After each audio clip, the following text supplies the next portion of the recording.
80 години од формирањето на Централниот комитет на Комунистичката партија на Македонија.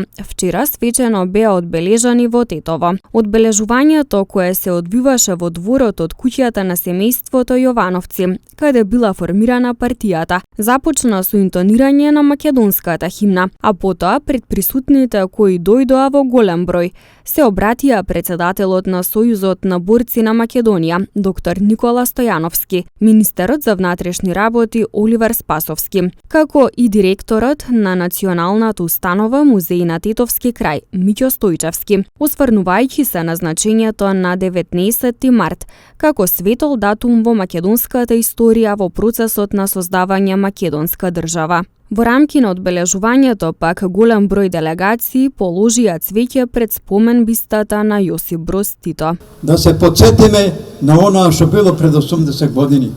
Од кога почнало, кога тргнале во станијата, кога тргна во единствено поведе КПМ, Комунистичката партијата. Народот веруваше во неа во тоа време многу, затоа што она едина тргна да се го ослободи македонскиот народ.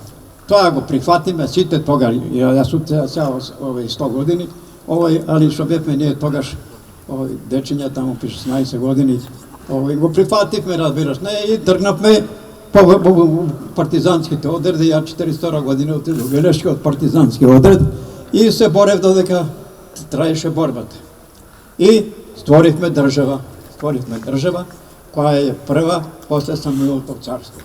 И да направиме све да државата ја сочуваме и да народот допринесе со своји закони и така натаму преку парламентот да направи се што може да направи да биде добро на државата. Овој датум се смета за ден на формирањето на Комунистичка партија на Македонија и водилка за понатамошниот тек на народно-ослободителната и антифашистичка војна. Со должна почит, тука би подсетил на членовите на првиот Централен комитет на Комунистичка партија на Македонија, чиј политички секретар беше Лазар Колишевски, а организацијски секретар мојата сограѓанка Кумановка Мара Нацева, кои заедно со Цветко Зуновски, Кузма Јосифовски Питу, Страхил Гигов, Бане Андреев ги поставија правците на делување на нашите народно-ослободителни сили. Овие видни дејци од тогашната македонска интелектуална елита, токму на овој нивни состанок во виорот на најзначајните борби за ослободување на Македонија од Втората светска војна, одлучија 5 оперативни зони да бидат координирани од 5 областни комитети, да се зголеми политичката активност, да се формира штаб на првата оперативна зона. Но посебно значајна е нивната одлука да се формираат поголеми воено-оперативни единици, што директно влијаеше на исходот на оваа војна.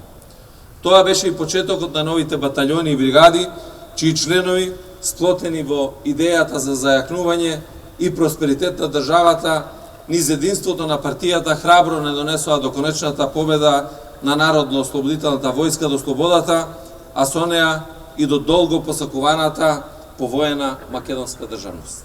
На првата седница на ЦК КПМ се донесени следните одлуки: да се зајакнат постојаните партизански одреди, да се формираат зони, да се формираат 5 областни комитети во 5 оперативни зони, да се формираат околински комитети, да се зајакнат и прошират партиските организации, да се зголемат и прошират партизанските организации, да се зголеме политичката активност, да се зацврзат врските меѓу организациите во градовите и партизанските одреди, да се формира штаб на првата оперативна зона, набележани се насоките за натамошни развиток на народно-ослободителна борба.